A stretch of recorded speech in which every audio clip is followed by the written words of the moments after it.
Hello students, I am continuing now your bridge course. Remember 10th standard students, this is a revision work for you, and 9th standard I am making you to recall, and 8th standard students you have to learn them. If you know it, well and good, and then it is a sort of revision, otherwise listen carefully.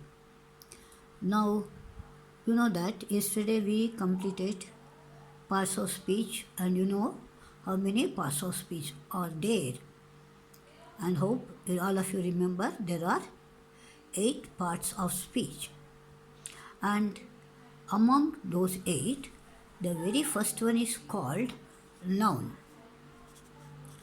Noun in Kannada we call it Namapada, remember it. So any name can be called noun. Now this noun portion can be classified into 5 groups.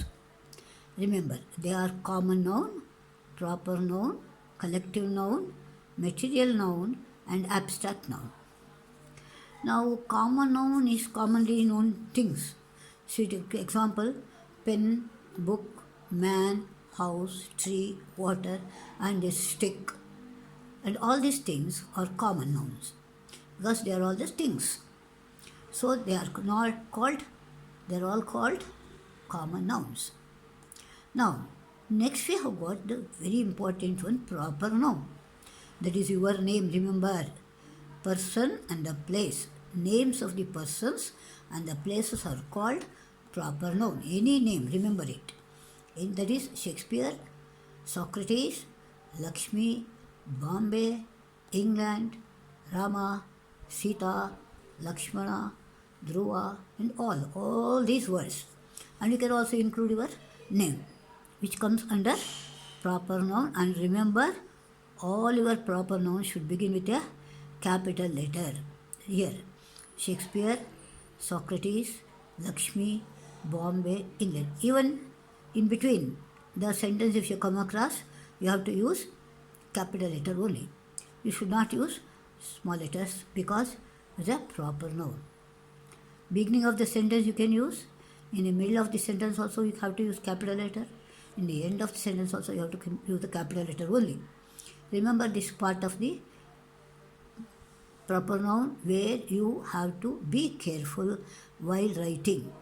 That's very important. She says proper noun begins with a capital letter. Underline. Always remember proper noun begins with a capital letter.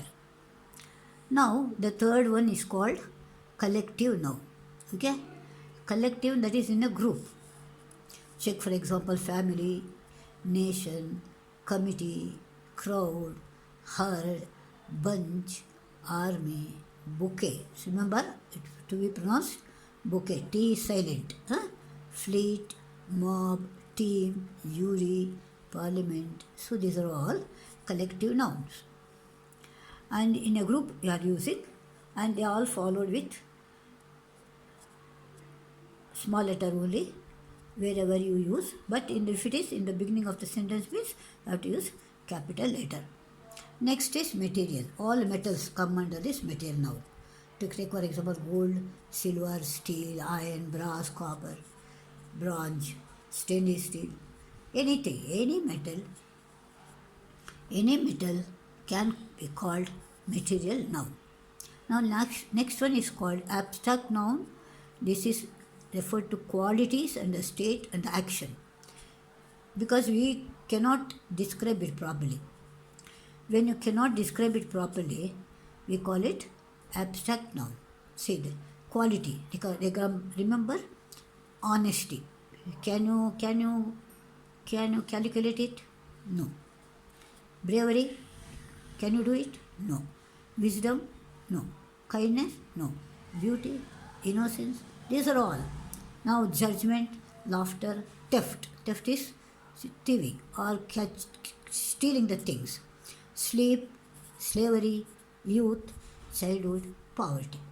These are the things which you cannot name, which you cannot say what it is. So we call it abstract nouns. Remember children, this is very important. Among them you have to remember common noun and proper nouns properly because they are very important. Next we have got gender and number. Remember it.